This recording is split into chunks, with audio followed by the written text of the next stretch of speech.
G'day, I'm David Abrahams and welcome to Central Coast Newspapers Weekly News 5 at 5, April 8, 2022. Both party leaders and mega city planning have come to the coast this week. Meanwhile, the rains just keep falling. It's been causing not the usual problems. Backyards, roads and waterways have overflowed, and Council, Ausgrid and the SES are reportedly exhausted. Most of the coast has had an entire average yearly rainfall in the last 13 weeks, to put it in perspective. Never seen it like this in 30 years. The smell of election is in the air too. Billboards are going up around the region on fences, power poles and front yards. Both the PM and opposition leader were on the coast this week, standing alongside their candidates, promising, announcing and re-announcing various projects and policies. Though, as of high noon today, the election has not yet officially been called by the PM. And before the gun's been fired, independent candidate for Robertson, Vania Holt, has pulled out of the race, citing escalating election expenses. Though there'll be plenty of candidates to choose from in this year's coming election.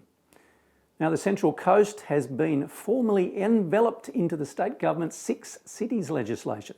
The Greater Cities Commission will bring together the Lower Hunter and Greater Newcastle, Central Coast, Greater Sydney and the Illawarra Shoalhaven to create a global competitive city region, with city commissioners to be appointed from each of the regions involved. As you know, David, as part of the regional plan for New South Wales, we had projected more than 100,000 people living on the Central Coast by 2041. That was pre-COVID. So I suspect, those numbers will now be higher than what was in the original plan. We can't avoid the fact that we are going to continue to grow as a region, and we have to work out how we do that in a sympathetic way to our environment, to also our existing community.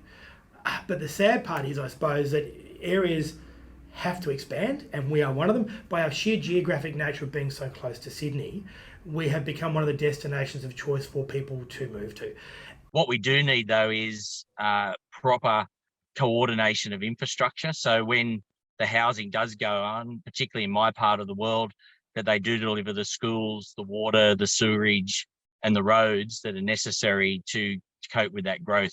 Really, we don't think it'll change all that much, because that Central Coast plan will remain in place, and we already have most of our projects identified. So I don't think people will see too much of an issue. Now, despite Harris's comments, CCN has received an unprecedented amount of messages from readers. Most of them are concerned or even outraged by the announcements. MPs certainly have some sales work to do here. And further, in state politics, health services workers went on strike over pay and conditions in hospitals. Members of the HSU held a 4-hour stop work meeting on Thursday to try and force the state government's hand. This action is separate from last week's nurses and midwives strike over staffing. So the Health Services Union has been trying to engage the state government for quite a while about a couple of things, but one being a decent pay increase for our members, and also opening up and modernising the awards that these guys work under. Our members here at Gosford are participating in a 4-hour stop work meeting. Other members across the coast will be holding their own 2-hour stop work meetings, and during that meeting we will be discussing the 2.5% wages cap that's currently in place. And COVID infections remain high, as indicated by our official daily data graph. 6,838 reported cases recorded in the last 7 days, showing a sustained spike over the last period, and sadly 2 locals have died with the virus. Check out our website to follow the trends. And it has been another successful week in sport for the Central Coast.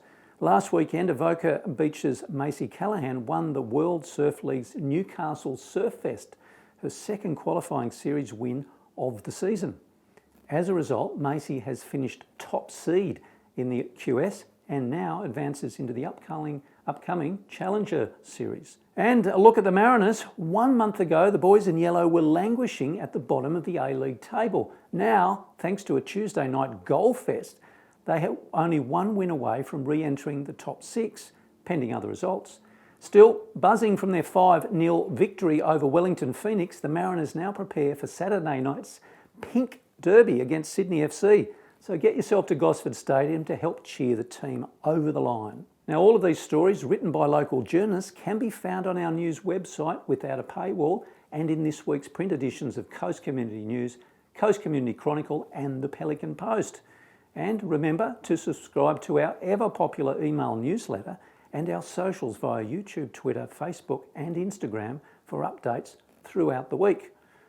Now we leave you with footage from the Love Lanes Festival 2020, now returned to Wyong tonight, despite the heavy rain, after COVID cancellations 2 years running.